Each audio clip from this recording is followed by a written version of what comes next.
बालेश्वर जिलार नीलगिरी थाना अधिकारी जेभली भाव में सेठिकार सांबादिक लोकनाथ दले को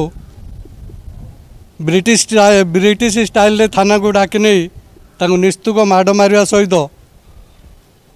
से जो अचेत हो जाती चिकित्सार व्यवस्था करवा कौन ओलटी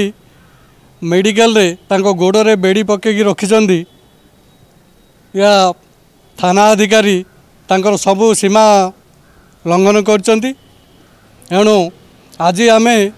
पोलसरा गोष्ठी उन्नयन अधिकारी जरिया माननीय मुख्यमंत्री उद्देश्य गोटे दाबी पत्र देचु। आमर दाबी हूँ नीलगिरी थाना अधिकारी तांको तुरंत चाकरी बहिष्कार करा जाऊ एवं आमर सांबादिक भाई की जमी अपराधी परी बेड़ी पकई रखिंट तुरंत गिरफ करी जेल को पठा जाऊ। आपण मैंने काली गोटे अत्यंत दुखद दृश्य देखि गणमाध्यम विभिन्न गणमाध्यम जड़े सांबादिक चिकित्सित अवस्था अच्छा पुलिस गोड़े बेड़ी पकाई अटक रखी। कारण कौन ना कौन एक कारण को नहीं अतीत से सांबादिक और पुलिस सामान्य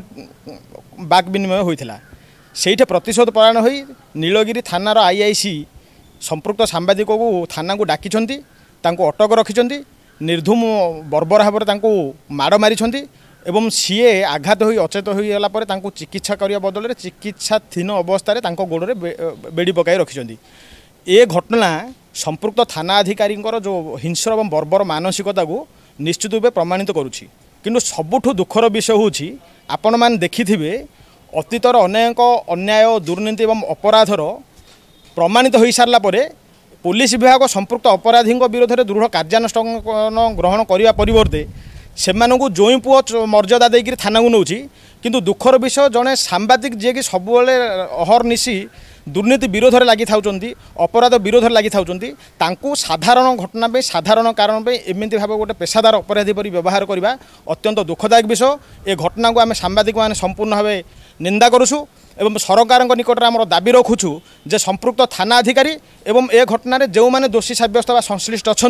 से विरोध में तदंत कराऊ से कार्य बरखास्त कराऊ एति आम दाबी रखुचु। जदि इमिति न हुए तेबे आम आगामी दिन में आम राजरास्ता को ओह्लैबू।